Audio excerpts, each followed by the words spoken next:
Welcome to Journey to S4HANA, the podcast that covers everything related to SAP implementations.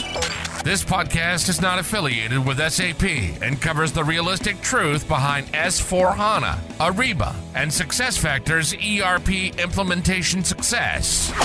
Whether you're new to the world of SAP, an existing ECC, or R3 customer, a multinational team, or a mid-sized organization, this podcast is for you. Now, here's your host, Eric Kimberling. Welcome to episode number 3 of the Journey to S4HANA podcast. My name is Eric Kimberling. I'm the CEO of Third Stage Consulting. We're an independent consulting firm that helps clients throughout the world with their S4HANA implementations as well as their non-SAP digital transformations. This podcast is everything you need to know about S4HANA implementations, the good, the bad, the ugly, the tech agnostic view, the objective view, and the realities of what you need to know as you embark on your S4HANA journeys. With me, as always, is Darian Fiakuski. Darian, thanks for being here today. Yeah, thanks for having me again. Absolutely. The show is produced by Major Tom Productions. It's one of the podcasts that we produce for the B2B tech space. If you'd like to learn more about sponsorship opportunities or to feature your brand, your product or service on this podcast or some of our other podcasts that we produce, be sure to reach out to Mindy at Major Tom Productions. I've included her contact information below. So I've got a fun episode for you today. We're going to have a guest on to talk about S4HANA implementations, and it's a case study from a manufacturing client of ours here at Third Stage. So we have the actual client, the guy that was actually leading the project. They recently finished one of the major milestones in the project, and they've had some time to let the dust settle and look back and kind of reflect on what went well and where the struggles were. So we thought it'd be a perfect time to have him on the show to talk about some of those lessons and kind of hear it from an actual customer here today. So before we bring Karm on, though, we want to talk a little bit about another case study, which is the Hershey's SAP implementation failure from years ago, along with some questions from the audience. So why don't you guide us through that conversation, Darian? Yeah, so this is a video that Eric posted on YouTube a while back, and we also posted on TikTok, and we got quite a few questions about the whole implementation itself. So Eric, if you will give us a little bit of background about the situation, then we will go into playing the video for them. Yeah, so this is actually a TikTok video, as you mentioned, but there's also a full-length, deeper dive on YouTube where I go into the case study in about, I think, 12 or 15 minutes. So it's a little bit more extensive than what you're going to find on TikTok, but we'll play you the TikTok clip. And really, I wanted to create a video that looks at one of the most historic ERP implementation failures of all time. I mean, this was a big, massive failure for Hershey's and for SAP. And as we talk about in the video, there's just it was sort of a perfect storm of stuff that was happening. I mean, there was the seasonality of the Hershey's business certainly affected things because they were trying to roll the system out at a time that was their peak seasonality, and it didn't go well, as we talk about in the video. So because so many people have heard of the Hershey's implementation failure from years ago, we thought it'd be helpful to really unpack this. To be clear, by the way, Hershey's in this case study did not implement S4HANA. They implemented a legacy version of SAP, but some of the lessons from this case study are still extremely relevant to S4HANA implementations, even here today. So with that being said, let's roll the quick TikTok video, and then we'll come back and cover some of the questions and comments we got from the audience on TikTok as well. So it's commonly known that Hershey's failed in its ERP implementation, but how do we know? What are the metrics that point to the fact that it was a failure? Well, first of all, let's start with the budget. The budget was $112 million SAP implementation. The company was implementing a legacy SAP product called R3 back in the late 90s. And they were doing this as a way to really modernize their systems, modernize their supply chain, and be able to scale on its way from being a $1 billion company to a $5 billion company at the time. But what happened at the end of the day, once they went through this project, is not only did it cost $112 million, which is a lot of money, especially back then, but it also resulted in Hershey's losing $150 million in sales at the time they went live. And the reason for this, which I'll get into a little bit later, is because they couldn't ship product that they had in stock largely. So that was part of the problem, is they couldn't track the inventory and they couldn't get the inventory out the door to customers when they needed it at a peak seasonal time. So that's a brief clip, Darian, from the longer form video that we have on YouTube. But that video was on TikTok. We got a lot of good engagement and views, and more importantly, a lot of comments and questions. What was some of the feedback and questions from that video? Yeah, so one question that they had was, would a different approach with the SAP legacy software work for Hershey's? Was it just approached the wrong way? And what would that approach look like? Yeah, great question. I think like a lot of implementation failures, this implementation seemed to have more to do with the overall strategy and the organization implementing itself more so than it did some sort of flaw with SAP. Now, you can't hold SAP completely, or you can't let SAP completely off the hook from a product and technology perspective. But I would venture to say, based on what I know about this case study, that it had more to do with Hershey's itself as well as the implementation strategy. I think first and foremost, the biggest thing is, you should never introduce new technology and go live on a new system with new processes at your peak seasonality. I mean, that's the worst time to do it. You're just exponentially increasing your risk. You don't have time to really work through and optimize the system because you're just trying to keep up with day-to-day demand, given the peak seasonality of whatever your seasonality is in your business. So you really have to plan things and ensure that even if it means you slow things down or you elongate the project or prolong the overall project, you want to go live at a time that is not your peak seasonality. It should be a time that's a relative lull to where you have some excess capacity and bandwidth to be able to deal with any hiccups that come out of these projects, which inevitably you're going to have hiccups. So you want to make sure you plan it better than they did here in this case. So I think that's probably the number one thing they should have done differently. Yeah, that makes sense. And also, even though this was a long time ago, I think you touched on this before we rolled the clip, we can still take some of these key takeaways that they maybe could, or that we can learn from this big failure, implementation failure. What are some of those maybe key takeaways? Yeah, I talk about some of them in that video as well as other SAP related failure videos on my YouTube and TikTok channels, by the way. And by the way, if you don't follow me on TikTok, you can find me there. Just look up Eric Kimberling if you want to learn more about SAP and ERP stuff in between watching cats and babies dancing or whatever you watch on TikTok. You can also look up Eric Kimberling and find some stuff about digital transformation in SAP. You can also find me on YouTube as well. So for more deep dive into that, I'd say be sure to subscribe to me on either or both of those channels or platforms.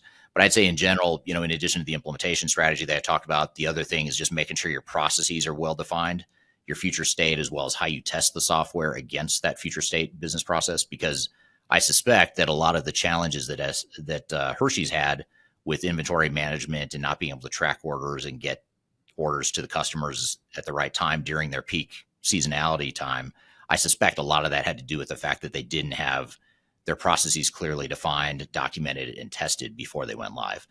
If they had fully tested their system and fully tested the processes and all that stuff, they probably would have put the project not on hold, but they probably would have pushed the go live if they didn't want to disrupt their business. So those are a couple things. And then of course the change management piece of it, just making sure that you have a solid change management strategy and plan. I'd say that's the other big part of that as well. Yeah, that makes sense. I'm excited to now dive into our article that we have for today's podcast episode. So this article is discussing the critical factors for a successful SAP S/4HANA implementation, highlighting the need for disciplined practices and careful planning. It emphasizes the importance of leveraging SAP's capabilities, investing in business process management, embracing organizational change, implementing quality assurance measures, and establishing an internal competency center. These strategies aim to mitigate risks and ensure effective digital transformations. So, Eric, with this, how do you think organizations can balance the need for innovation and transformation with the risks associated with a complex ERP deployments like SAP S/4HANA? Ooh, that's a good question. There's a lot to that. We could spend the whole episode talking about that one question. So I'll try to summarize it, but I'd say that, a lot of the things you mentioned, the change management and having a center of excellence or a competency of excellence, whatever they called it, a lot of those tactics and strategies you mentioned are very good ones. But I think what's even more important underlying your question is, when you're trying to drive innovation and process improvement and process optimization within your business. And that's sort of that utopia, ideal future state we're all trying to get at. But the problem is a lot of organizations, if not most organizations, struggle just to get basic functionality implemented successfully. So just being able to close the books, just being able to process orders, just being able to, pick, pack, and ship from the warehouse. Some of that basic fundamental stuff that organizations need to run their business, they have trouble being successful enough with their S4HANA implementation just to do the basic fundamentals. And they don't oftentimes get to that future state of innovation and, new capabilities around AI and machine learning and analytics and all this cool stuff that SAP can do. So I think the key is to, first of all, have realistic expectations. You're not going to get there overnight. Second of all, make sure that you manage your project really well and have solid governance in place so that you can get not only to that first phase or that first basic layer of functionality, but ultimately get to that ideal state of real process optimization, real technological improvement to your business. I'm oversimplifying it, of course, because there's a lot to that, and we'll unpack a lot of how to do that here in this podcast and future episodes. But those are some of the general things I would suggest to people that are trying to find that balance between risk and innovation and that state of utopia, we'll call it. Yeah, absolutely. And getting to that place where maybe it's their desired business transformation outcome, I guess, is kind of what you are saying. Yeah, absolutely. Definitely. Yeah, well, that was some great questions and topics to start our podcast today. And I'm really excited for everybody to listen to our guest today. So I'm going to hand it over to Eric for our interview. Yeah, this is a great guest. I'm excited to have him on. I've actually been trying to get him on one of my podcasts for years now. So he finally agreed. I think he's just, I know he's busy, first of all, but he's not a professional podcaster, so that might be part of it too. But I'm excited to have him on the show. He's going to be on here in just a moment. It's Karm Saliba, who is with one of our clients called Baltimore Aircoil Corporation. And they're a manufacturer, make-to-order, engineer-to-order manufacturing organization, recently implemented S4HANA, recently hit a major milestone in that implementation. He's going to be on the show talking about what did he learn from the experience, what went well, what didn't go well, what would he do differently, and what advice would he leave for those of you that are about to start on an S4HANA implementation. And this is a great interview too, because this is a customer's perspective. This isn't a consultant like me. It's not, an industry analyst. This is someone who actually is living with the results right now, day to day. So we're going to have him on the show here in just a moment, but we're going to take a quick break and then we'll bring him on the show. We'll be right back with more Journey to S4HANA podcast. Stay tuned.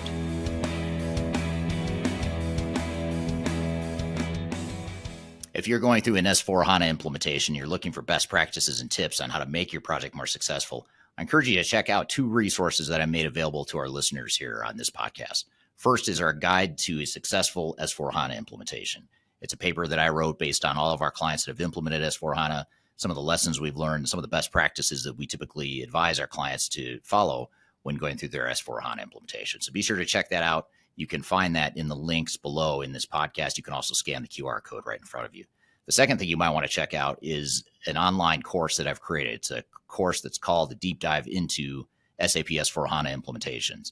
And in that 2.5-hour course, I get into all the basics of what SAP S4HANA is, what it takes to make the project more successful, how to manage change, how to handle the project planning, how to manage your system integrator, as well as some case studies from some of our clients and some of the lessons learned from some of our clients. So check out that training as well.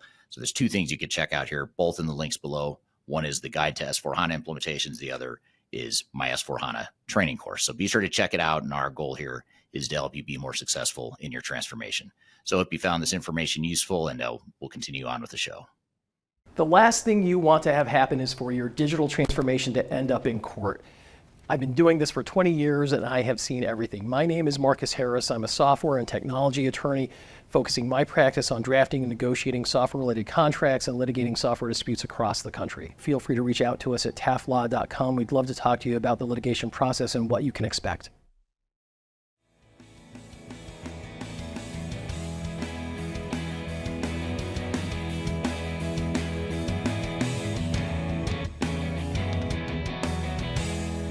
Welcome back to episode number 3 of Journey to S4HANA.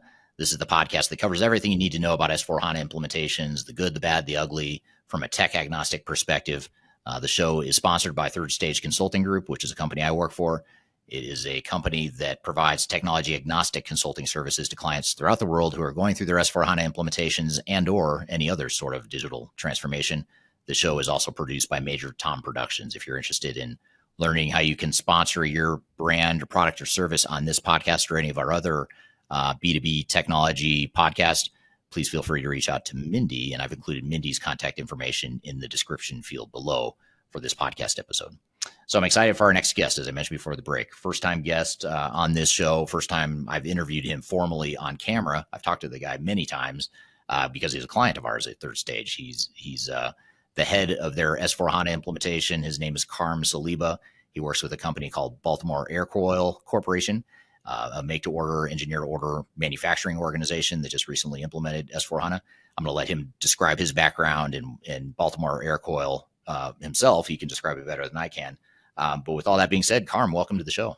Oh, thank you for having me, Eric. Always good to speak to you. Yeah, absolutely. And it's we've known each other for a few years now, and it's going to be interesting to really dive into your S4HANA implementation, some of the lessons learned you've had along the way.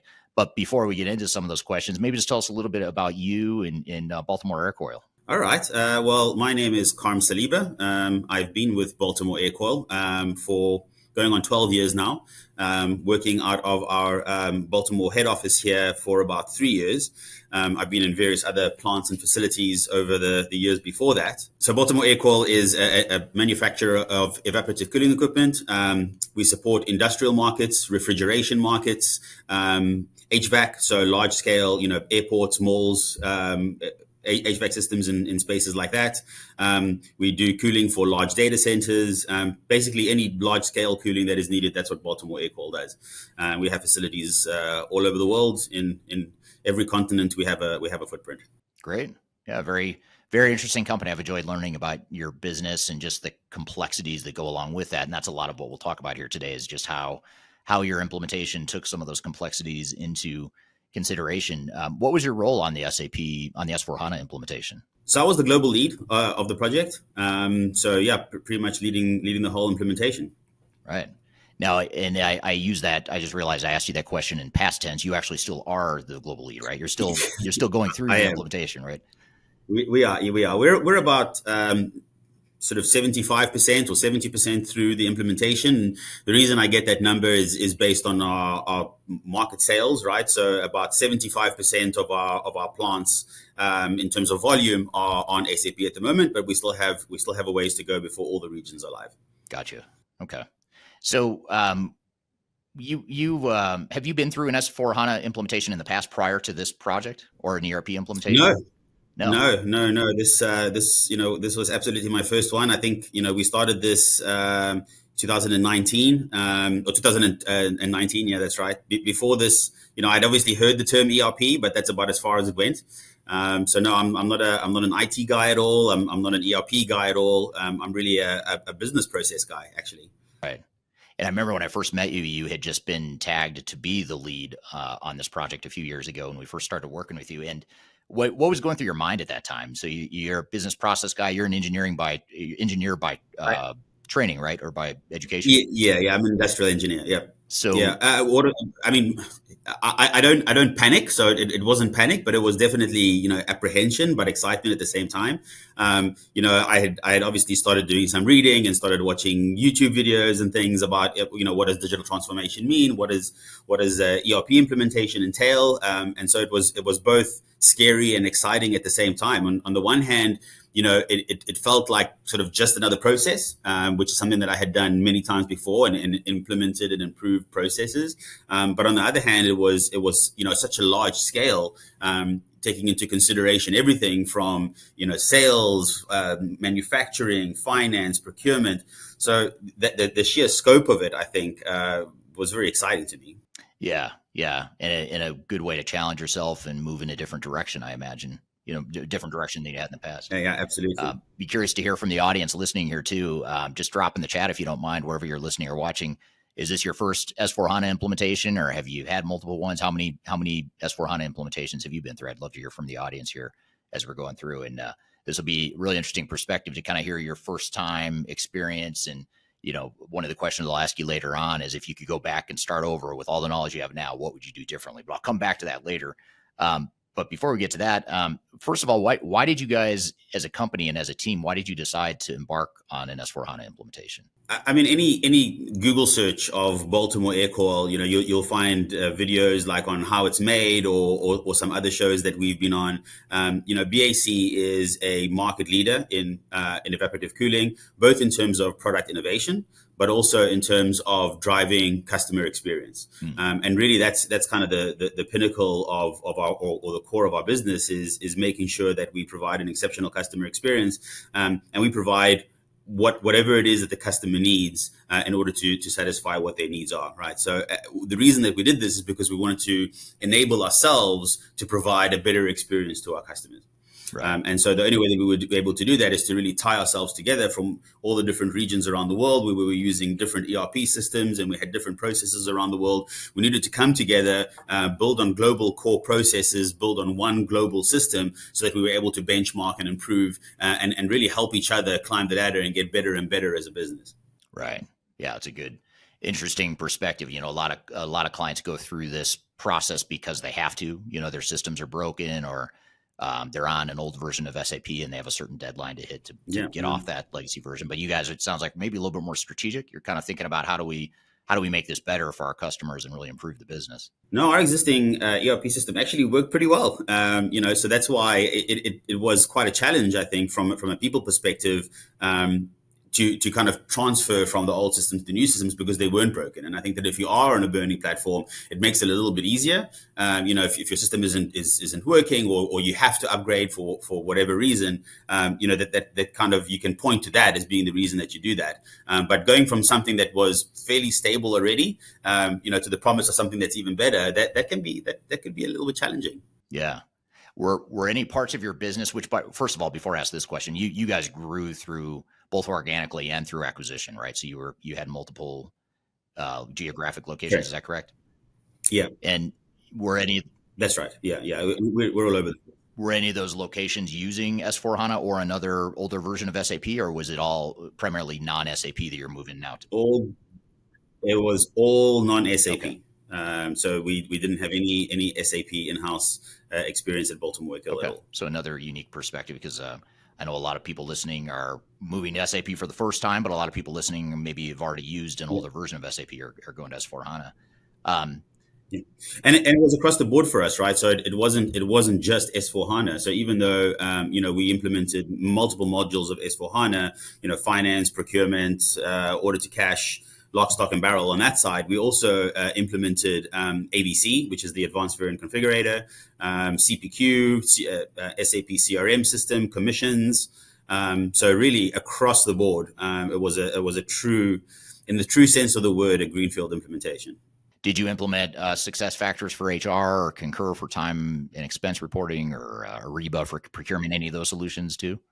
Yeah, we did. So Concur, we had it in one region, so we're expanding our use of Concur. And no, we don't use success factors. I'm here with Karm from Baltimore Aircoil Corporation talking about a client's perspective on a recent S/4HANA implementation. I have a lot more questions for Karm, but first we're going to take a quick break. We'll be back with more Journey to S/4HANA.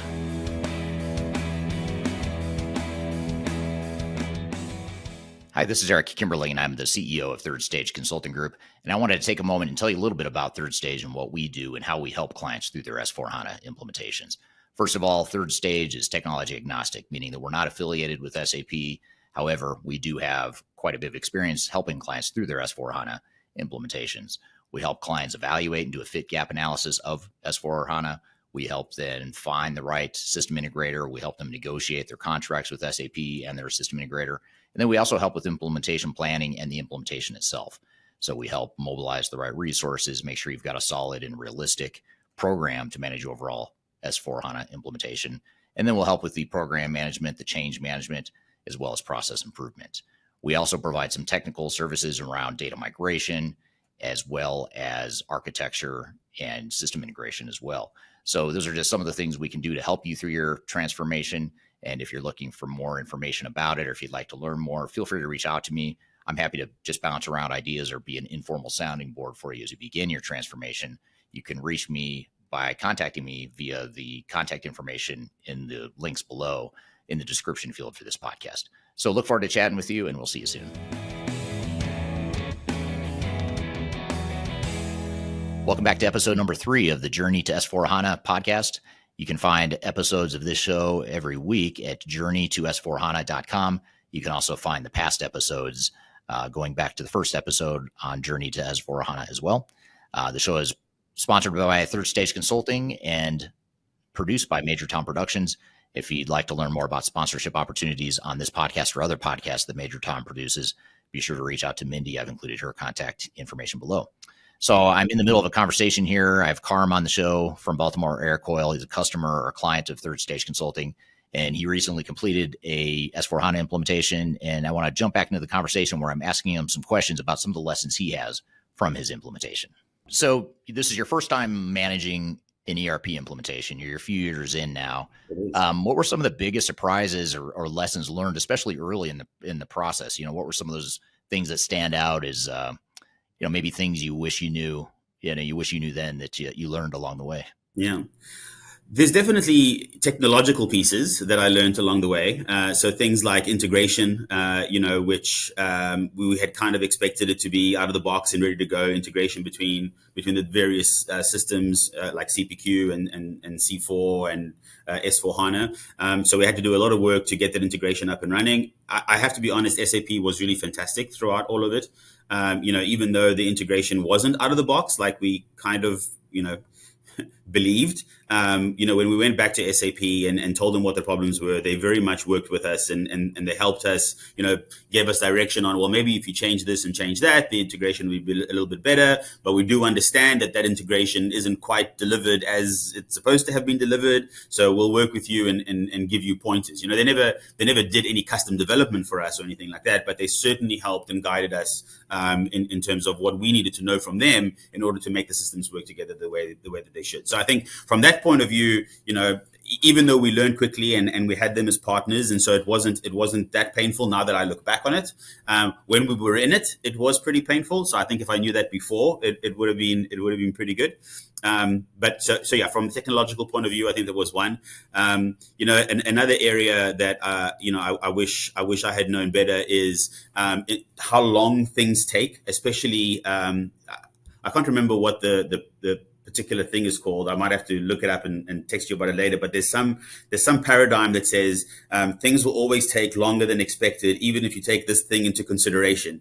I can't remember what that's called, but it definitely resonates true here that, things like data and data cleansing took a tremendous amount of time longer than we thought it would, right? And it wasn't because we didn't invest the time, or it wasn't because we didn't invest the resources, because we did. We had our best people working on it. But it just takes so much time, to learn the way that data needs to behave in SAP, to take that data that we have and transform it into the way that SAP wants to see it. So if I had known that before, I think we would have put measures in place to start data before the rest of the project, even like almost before the blueprinting phase, to start with data and bring in some people that really understood data from SAP to help us get that kicked off, kind of as a parallel path to the blueprint. So I wish I had known that. And then I think the third thing is just really around organizational communication, that no matter how well you think you've communicated and how much you've communicated, it's not enough. Right. And that even if you think people understand something and you think that your message has gone across, it probably hasn't. So you need to communicate a lot, but you need to communicate in multiple ways to make sure that you're able to get that message across as best as you can. Yeah. So I think those are the three things that if I had to go back in time, I would do, a little bit differently, or at least I would go in with a little bit more eyes wide open. That's very interesting. And I have yet to meet a client that says, you know what, I wish we would have invested a little bit less time in organizational communication. We overdid it. We over communicated. I've yet to meet that client. So in fact, even when we're helping them, even when we do the full organizational change program, you still hear like, yeah, that was great. We're glad we did it, but man, we could have done even more than that to make it smoother. 100%. Now, you talked about the things you didn't know as far as maybe not fully understanding how long things would take. If you were just to ballpark it here, I won't get into like asking you questions about your budget or exactly how long it took to get to different phases. But in general, if you were to go back and you had a proposal or you had a plan in front of you, you had your budget in front of you, just as a percentage, what sort of percentage buffer might you add to say, you know what, I'm going to right size this a bit more just to make it more realistic? Is there a order of magnitude number? I would say that all depends on who helped you create your budget in the first place. So if you've taken a budget that was given to you by one of the big SIs, you'd probably want to double it or even more, and probably triple the amount of time. right? But if you've built the budget up yourself and the timeline yourself based on experience, then maybe it's less than that, right? I would say in terms of data, double whatever you're thinking. But it's difficult to give a percentage, right? Because I don't know what the starting point is. But if you've gone to an SI, especially the big SIs, and you said, listen, this is the scope of work that we want to do. How long is it going to take? They're going to tell you a year. It's going to be 3. Right. So, so that's kind of my advice is just be very cognizant of the source of your information when you're planning your budget. And it isn't from any malicious, they're not coming from it from a malicious point of view. In a perfect world, in an ideal world, and there's no hiccups, and organizations come along with you willingly, and there's no surprises in the technology, and you don't have any enhancements or anything like that. Then it probably does take that amount of time. But in the real world, it's probably 3x what a big SI might tell you. Yeah, and we always tell clients too that technology changes faster and can be implemented a lot faster than humans and organizations. Especially, a larger organization is probably going to take even longer than you guys. You guys aren't a huge company. I mean, you're not small, but you're a really good size, mid-size organization. But yeah, exactly. That's where I'd put us as well. Mid-size organization. Yeah. And also understanding, right? I think the technology is one thing, but understanding of the technology is something else. So if we look at a process and we have an idea in our head of how the technology would interface with the business to drive a process, and you explain that to somebody else, their understanding might be very different, right? So they might look at it and say, yeah, that technology can do what you're asking. But when you actually get into it, no, it doesn't do it exactly the way that I was intending. So something has to give, right? Either the technology or the business process. Right. And I think that's where the time expands a lot. Is in that discussion between like a system integrator and understanding the technology and the business and getting them all on the same page. That takes a lot of time. Yeah, well said. Getting your own team on the same page and getting clarity and agreement on what you want to be and what you want your processes to be and how you want to configure the system. Exactly. That's the stuff that takes time. It's usually not the SIs. I mean, to use your point or to reiterate your point, it's rare that an SI, you think, okay, this SI just didn't know what they were talking about when they give us the proposal. It's usually not that. It's usually that if you knew what you wanted your processes to be, and if you had a handle on your data, and if you had a solid change management plan, then yes, you could probably implement in the timeline or the budget they give you. But the problem is most organizations don't have that stuff, and end up taking longer to make some of those decisions. And it's almost impossible to get it, right? That's the thing. I mean, our blueprint just for the product configuration piece, right? Just for that piece, the blueprint was over 400 pages. 400 pages, like a novel. Right. And still, when we went live or we were in the final stages of testing, it was like, yeah, that's not really what we meant, right? When we described the process, and we literally, I worked it out the other day. It was a ridiculous. It was hundreds of hours of workshops, and hundreds of pages of documents.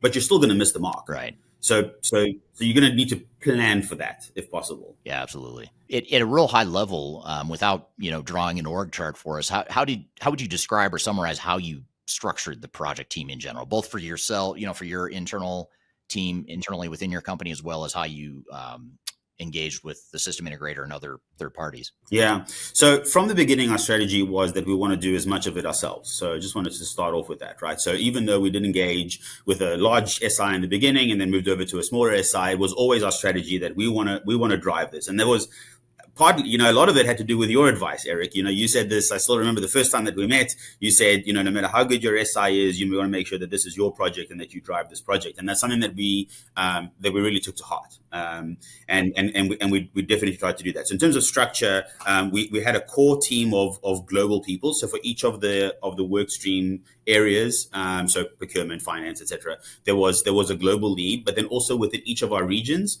there was a lead for each of those functions. So we structured the team that way. And then each of those, let's say, smaller teams within a work stream had an SI partner, right? So it was one SI, which helped us with things like project management, at least right in the beginning. But then they had one or two or a small team of people within each function partnering with the business team. And that's the way that we were structured. Okay. And how did that work out? Do you feel like that was appropriate, or is there anything you would have done differently now, knowing what you know now as far as how how that was structured? No, I'm happy with the way that it worked out, and even several years into it now, we've kind of restructured a little bit, become a little bit leaner and more agile. But the structure itself hasn't changed a whole lot. So I think that's the right it was the right approach. I think that we were also grateful that we were able to switch out some of the consulting partners. If things don't work, if it isn't a good fit, not necessarily because they didn't know what to do, but maybe a particular consultant didn't quite fit with the business culture, that we were able to swap those out. So make sure that you build yourself in that flexibility, right? You don't want to be stuck in a situation where, all right, well, these are your consultants, and now you're kind of married to them for the next however many years. You want that flexibility, but then also make sure that you're looking inward as well, right? So sometimes you might have to switch out some business people that are in that team as well, right? Who are not quite fitting the bill. So just be cognizant and mindful of that. I'm here with Karm from Baltimore Aircoil Corporation, talking about a client's perspective on a recent S4HANA implementation. I have a lot more questions for Karm, but first we're going to take a quick break. We'll be back with more Journey to S4HANA.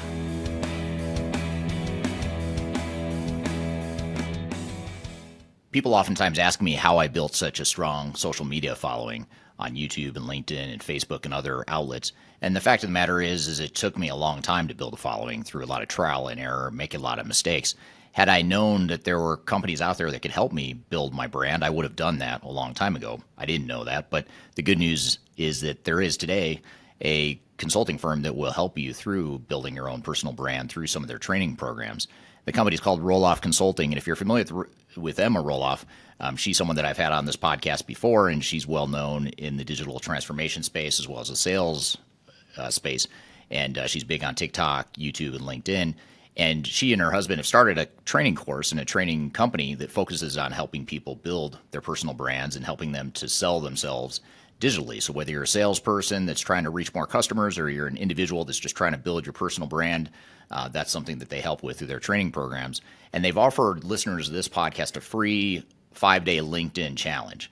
And I encourage you to check it out. I've included a link below for this podcast. If you go to the podcast notes, you'll find a link that gets you free access to this 5-day challenge where you'll get step-by-step guidance. You'll get real results. So you'll get some tangible results from the program. And you also get a special offer at the end of it. So it's exclusive to listeners of this podcast. Be sure to check out the link below if you want to work on building your personal brand, or if you're in sales and you're trying to reach more people. Whatever the case may be, check it out. It's free to listeners of this podcast. You can check it out via the link below. If you are involved in any sort of digital transformation or business change initiative, you'll want to download the 2021 Digital Transformation Report.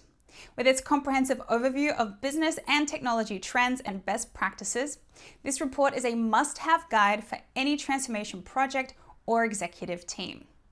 Download this free report by visiting Third Stage Consulting at thirdstage-consulting.com. You can also visit our website to learn more about us or download independent reports, videos, and other best practices. Again, visit thirdstage-consulting.com today to learn how you can take your transformation to the third stage of success.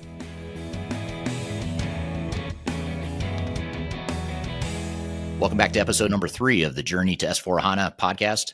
You can find episodes of this show every week at journeytosforhana.com. You can also find the past episodes going back to the first episode on Journey to S4HANA as well. The show is sponsored by Third Stage Consulting and produced by Major Tom Productions. If you'd like to learn more about sponsorship opportunities on this podcast or other podcasts that Major Tom produces, be sure to reach out to Mindy. I've included her contact information below.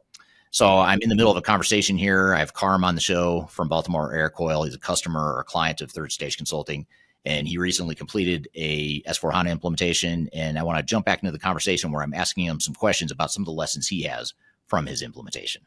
Now, you mentioned swapping out not only individual consultants, but you mentioned that you started off with a large SI and then you ended up shifting and moving to a smaller SI. Why was that? I mean, what was the impetus for that change, and did it work out better to have the smaller SI, and why?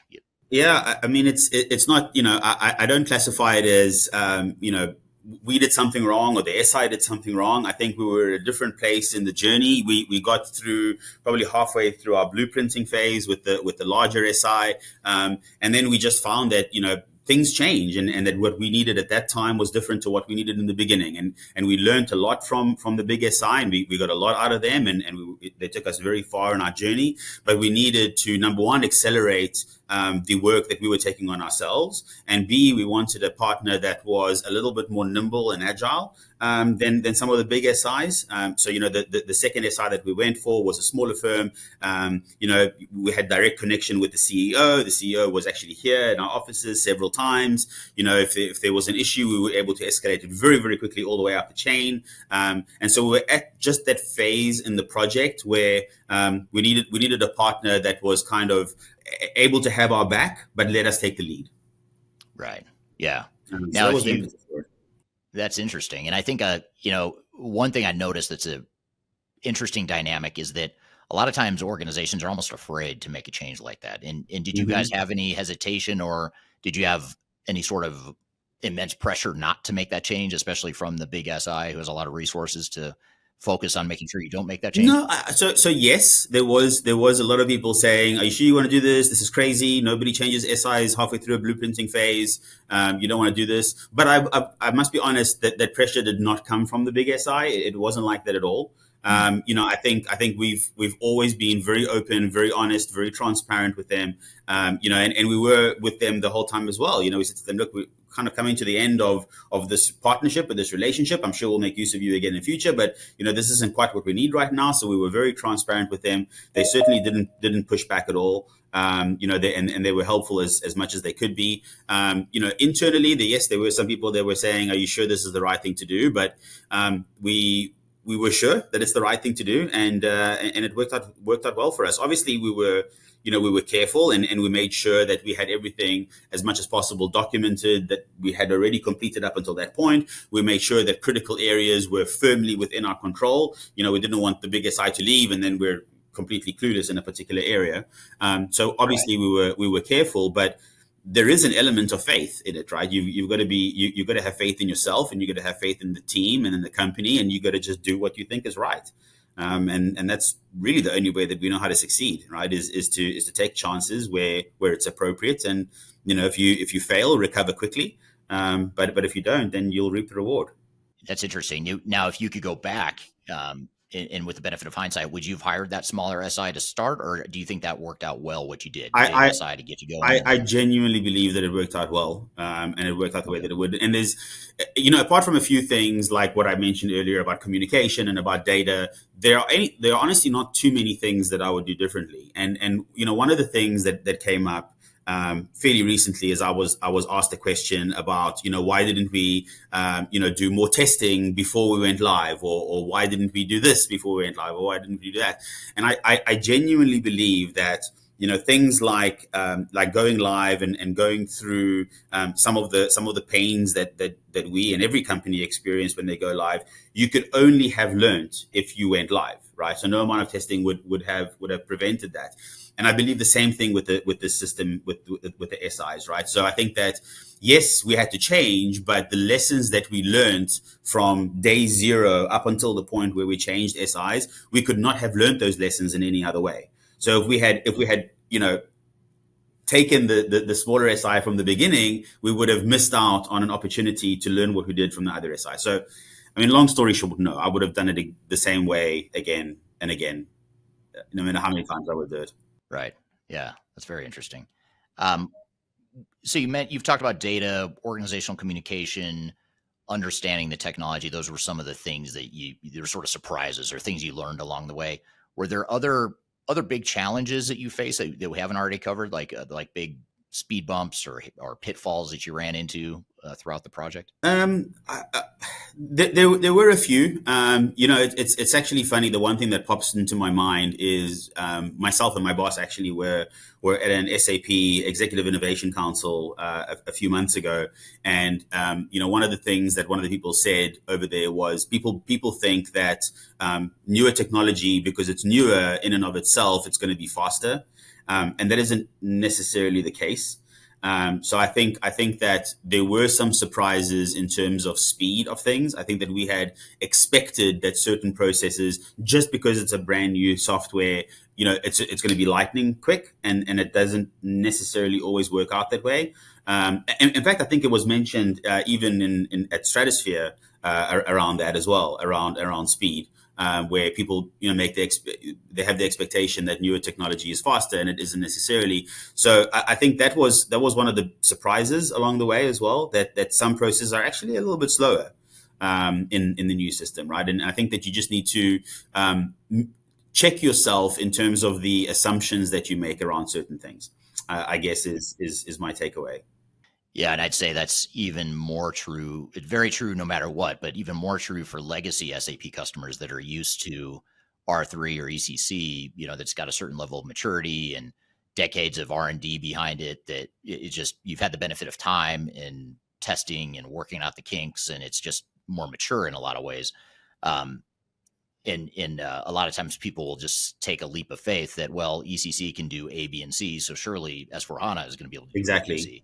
And that's not always the case. Exactly. How about you guys? You guys being a fairly complex organization, I've gotten to know your operations over the years, and you're not manufacturing an easy product. It's not a widget that's produced in high volumes and it's a repeatable or a standard commodity that you're producing. You're producing a high ticket or a high dollar engineerable product. Yep. Yeah, highly customizable. You talked about customer experience earlier and how important that is to you. And you've got a lot of different variations for how you can configure your products. Did you operationally within the business and functionally within S/4HANA, were there any major gaps or showstoppers or big things that were difficult for you to work through? Showstoppers, no, but difficult, yes. So, I think we've obviously learned a tremendous amount over the last few years. But I think that even for SAP, our products are pretty complex, and I think that we've tested the AVC, the Advanced Variant Configurator that SAP has, and the way that AVC interacts with the product configurator CPQ. I think we've tested that almost to the limits in terms of product complexity, right? Because our product is first selected based on various parameters, and then once selected based on various parameters, it's configured based on customer needs, and then in probably 80% of the cases, it is then engineered to order on top of that configuration. So it's really a selection on top of a selection, a configuration on top of a configuration, and that stretched the capability, I think, for SAP, pretty far. But again, having said that, I've been really surprised at how responsive SAP has been to that. I think that, we've obviously learned from them a lot, but I think that they've realized that they can learn a lot from us, and that if they're able to help us, get our product configuration, selection, engineered to order working well in their system, it's going to be a benefit to their other customers as well. And they've come to the party. I mean, we have conversations with their development teams in Germany. We're on various SAP innovation councils. We meet with them weekly. So they've been very, very responsive, which again I was surprised by, because we're not a small company, but we're not SAP. And we were worried, or at least I was worried, that would be a rounding error on their income sheet. But it hasn't turned out that way at all. They've really been very, very responsive. But in terms of product configuration, yeah, I think that this is pretty complex. I think this is about as far as SAP has come in terms of product selection, configuration, and engineer to order. I'm here with Karm from Baltimore Aircoil Corporation, talking about a client's perspective on a recent S/4HANA implementation. I have a lot more questions for Karm, but first we're going to take a quick break. We'll be back with more Journey to S/4HANA.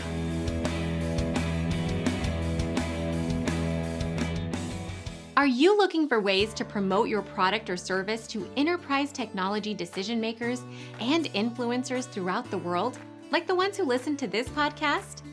Major Tom Productions creates media, events, and influencer marketing for B2B technology providers. Our productions are exciting, educational, disruptive, and effective. Most importantly, they create results. Our content is unlike any other in this industry, engaging, influential, and trusted by technology buyers and influencers throughout the world. Each month, our productions reach hundreds of thousands of targeted buyers and decision makers who trust and engage with our honest and tech-agnostic content. With long-tail viral results and engagement with our content, Major Tom Productions provides a way to reach your target market and create awareness, calls to action, and a connection with potential customers. So collaborate with us today. Learn how we can feature your product or service on podcasts such as Transformation Ground Control, Journey to S4HANA, and Journey to Dynamics 365. We can also feature your brand on our YouTube channel called Digital Transformation with Eric Kimberling, which boasts over 100,000 subscribers and over 2 million video views per year. You can also participate in our in-person events, including our Digital Stratosphere Conference. Contact us today to learn more. We can tailor a marketing campaign that works for you. We look forward to helping more people learn more about and become engaged with your brand.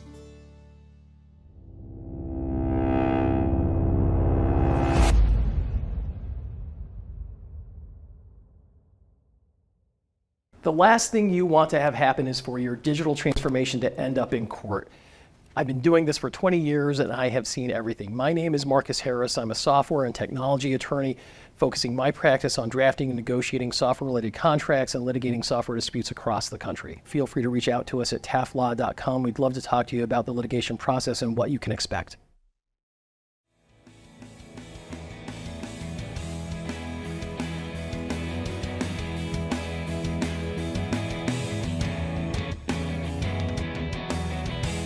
Welcome back to episode number 3 of the Journey to S4HANA podcast.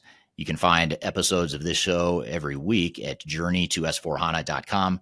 You can also find the past episodes going back to the first episode on Journey to S4HANA as well. The show is sponsored by Third Stage Consulting and produced by Major Tom Productions. If you'd like to learn more about sponsorship opportunities on this podcast or other podcasts that Major Tom produces, be sure to reach out to Mindy. I've included her contact information below.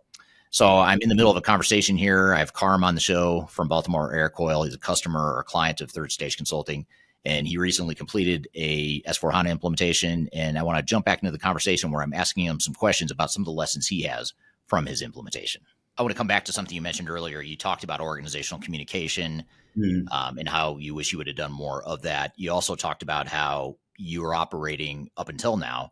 You've been operating on multiple ERP systems throughout the world. And so you've had different presumably different business processes, different ways of doing business in different parts of the world. Was S4HANA sort of a culture shock because you're rolling out a common platform for the entire organization, but B, S4HANA, let's face it, is fairly rigid. I mean, relatively rigid compared to other systems, especially if you've got with homegrown systems and things like that. Was it a culture shock? And if so, how did you navigate just more the people's acceptance of the product? So I think, before I answer the question, I want to say that, BAC, we have a strong culture of innovation. I think you know that about our business. And again, any Google search will tell you the same. So I think that inherently we're able to deal with change fairly well. But yes, it was a culture shock. So, but not an unintended one, right? So I think that that's exactly what we wanted to do. We wanted to streamline our processes. We wanted to build a little bit more structure within our business processes while still giving ourselves the flexibility and the ability to be nimble and agile in the marketplace. So I think it had the intended result, or at least it is having the intended result. But yes, you're right. SAP demands, that you follow a strict process. SAP demands that the data that you feed in it is clean and correct and complete and accurate. So from that point of view, I think we're still learning. All right, and we'll continue to learn. And I think only once you've gotten over that hump will you really start taking advantage of the benefits of SAP. Right? When clean data is a foregone conclusion, and when completing transactions timeously is a foregone conclusion, you can't receive something and then leave it in the corner and not receive it in SAP for 2-3 days and hope that your inventory is going to work out well, or your product costing is going to work out well, because it doesn't. You've got to transact in real time almost to reap the benefits of an integrated system like SAP.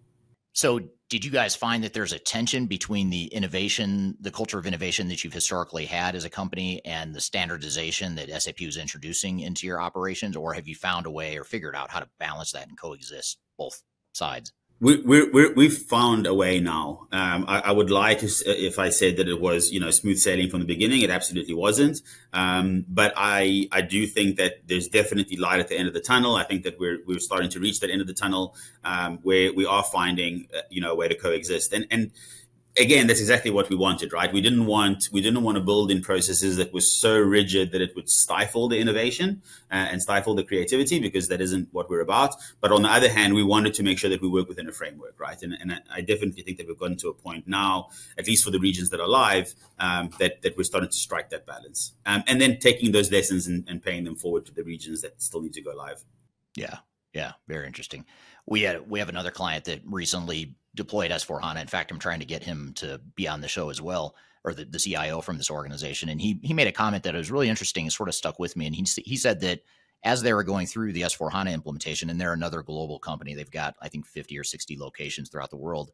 And he was saying that as they were deploying S4HANA at these different locations, they found that once the location was up and running and stable and sort of optimizing their use of SAP, they were actually more flexible than the legacy, the remainder of the organization that was still on the legacy systems, which I found really interesting, because you don't hear that often when you talk about S4HANA. You don't think flexibility and innovation necessarily. From a process perspective, in my mind, I think standardization, common data model, common processes and workflows.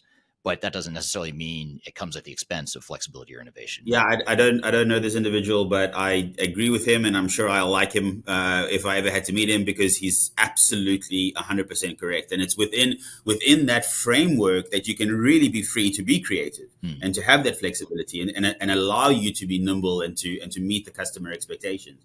When everything is chaos, it might feel like you have that freedom to do whatever you want, but really what you're doing is spending most of your time putting out fires and making small corrections. Whereas if you kind of relieve yourself of that burden, then you can really be creative. So I absolutely agree with what they're saying. Very good.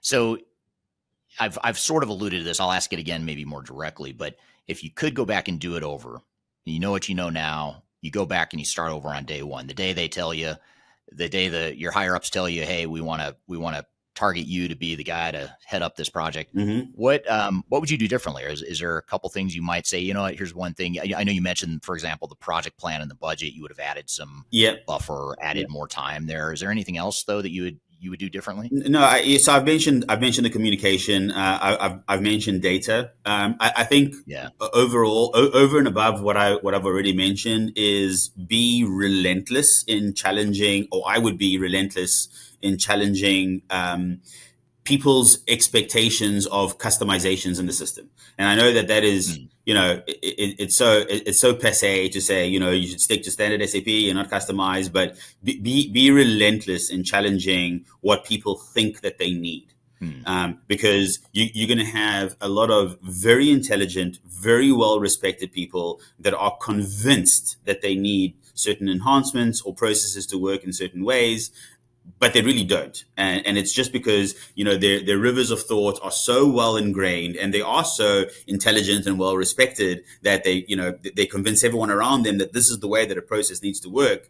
And I would have, I think, challenged a little bit more than I did in certain areas. And I think that we did a really good job in keeping the core clean, as they say, and not doing any enhancements within SAP's core. But I think we could have shaved off a few more of the enhancements that we did if we knew then what we know now. And I probably would have challenged a little bit more than I did. Yeah, that's very interesting. What percentage, if you had to estimate, just order of magnitude, what percentage of the system in the locations where you've already deployed and gone live, what percentage of the system and the capabilities and the opportunities are you actually leveraging in the system? I assume it's not 100%, but where do you think you fall? Well, it depends what you mean by leveraging, right? So if you're asking me where are we using 100% of SAP's capability, I would say nowhere. Right. If you're asking me, what percentage of the system are we fairly comfortable with and using on a day-to-day basis, I would say 80 to 90%. Okay. But I think we're at the point now where we're almost on parity of where we were before the go live. But there are so many more features that we haven't turned on yet. Because we needed to get to a point where everyone is comfortable. They were able to come up for air. We're not in a hypercare situation where everyone's still kind of learning what everything is. And now we can start flipping some of these automation switches, right? Which is what will really take us to the next level. And we're only starting to do that now. And every area within the business, that we've implemented SAP, which is virtually everywhere, has these levers that we can pull. So I think this is just the beginning. That's a great point. I think it's okay, and you guys have proven that it's okay to say, let's just focus in phase one or the first part of the project to get back to where we were on the old system, and not try to boil the ocean, not try to add all this new stuff like, all the machine learning and AI stuff that S4HANA has. Great stuff, but you don't need to turn it on that first go live. It's overwhelming. Phase. Yeah. And to be completely transparent, we tried that in a few places, right? We tried turning on the fancy stuff, and it's just overwhelming. It overwhelms people who are already overwhelmed trying to learn a brand new system. And then you turn on this automation where the system is scheduling stuff for you and buying stuff without you knowing about it, and sending emails to customers, and you're like, whoa, let's tone this down for a minute. So we kind of had to turn it down a little bit again, and now we're starting again to switch some of those things back on again. Yeah. It's almost too overwhelming for organizations to not only learn a new system and new processes, but now you're adding all new, like just new ways of doing business, which is a lot to digest. So last question I've got for you, Karm, is if you're here giving advice, which you are, whether you realize it or not, you're giving advice to people that are going through S4HANA implementations right now. What are the two or three things that you would suggest or leave as a takeaway as far as advice to someone who's early in the project or about to get started on an S4HANA implementation? Those things that you wish you knew, when you started. Yeah, I think I've spoken a little bit about things that I've wished that I knew. But if I had to give advice, kind of more directly, is make sure that you do have the senior leadership's back, that they have your back and that you have their support. We have, our global leadership team has really been fantastic, and we couldn't have done it without their support and them driving this. A lot of people will go into a project like this, and again, this is new for me, but I've since networked and spoken to many other people that have done this, and a lot of people will think, yeah, we have our CEO support or we have our VP support. Make sure that they understand what it is that you're actually doing here. You're not just implementing a new computer program, right? You're in essence turning the business upside down and rebuilding it. So make sure that your leadership team understands what you're about to do, understands the magnitude that of the change that's coming, and understands that this isn't going to be a chart that's going to go up. It's going to go down quite steeply before it goes up again. Make sure that they know that and that they support that. Right. So that would be my one bit of advice. And then I can't mention again how important the role of communication is in the organization, both up and downstream. And even things like documenting decisions that are made. So if you have communication, you have a meeting, you sit around a table, you agree on something. Make sure that is documented, because in a year's time, 2 years' time, someone is going to challenge that decision, and it is going to be a nightmare for you to have to dig through emails and post-it notes to try and figure out why you made the decision 2 years ago. Because then they're going to be like, well, you can't give me a good reason, so we're going to rehash this conversation, which probably took 6 months to put to bed 2 years ago. So find yourself a good way of organizing all of the decisions that are made in a way that you can refer back to them again at any point in time. Right. That's something that I wish that I had done a better job at, and would have saved me a ton of time over the last few years. Yeah, organizations and people often forget, and you're not going to remember everything either, which is the other thing. There's so many decisions that get made and trade-offs that are made and that sort of thing. And all it takes is that one person that says, hey, why in the world did we do this? Who agreed to this? Who decided this? And if you can't back it, then suddenly you've got a change issue on your hands. Exactly. Yeah. Well, that's sound advice. I appreciate you being here today to share your experiences and thank you. Give us your advice too. So thanks very much for being here. Appreciate it. Hopefully we can. Thanks, Eric. Always great to speak to you. Yeah, great to speak with you too. Hopefully we can have you back on as you get further into the project and as you get, past the full implementation, see what additional lessons you have. So yeah, thank you again. Looking forward to it. Bye, Eric. All right.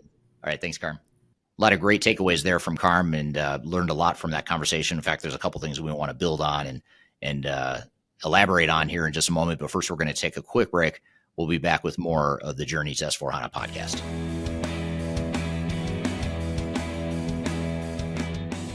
Are you looking for ways to promote your product or service to enterprise technology decision makers and influencers throughout the world, like the ones who listen to this podcast? Major Tom Productions creates media, events, and influencer marketing for B2B technology providers. Our productions are exciting, educational, disruptive, and effective.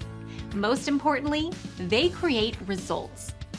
Our content is unlike any other in this industry, engaging, influential, and trusted by technology buyers and influencers throughout the world. Each month, our productions reach hundreds of thousands of targeted buyers and decision makers who trust and engage with our honest and tech-agnostic content. With long-tail viral results and engagement with our content, Major Tom Productions provides a way to reach your target market and create awareness, calls to action, and a connection with potential customers. So collaborate with us today. Learn how we can feature your product or service on podcasts such as Transformation Ground Control, Journey to S4HANA, and Journey to Dynamics 365.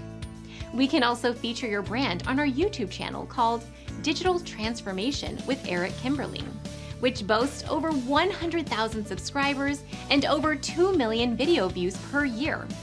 You can also participate in our in-person events, including our Digital Stratosphere Conference. Contact us today to learn more.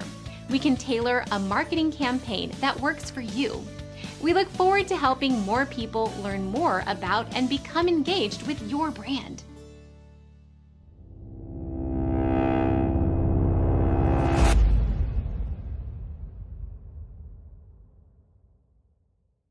If you are aiming for transformation success, turn to Third Stage Consulting Group.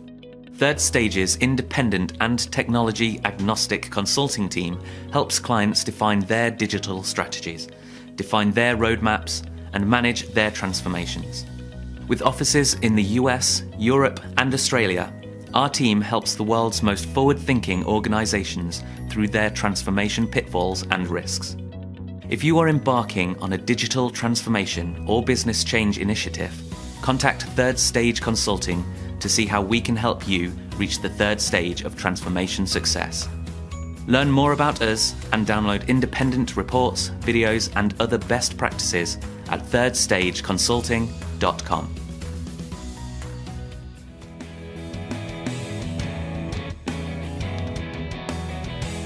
Welcome back to episode number 3 of the Journey to S4HANA podcast. You can find current and past episodes and future episodes at journeytosforhana.com.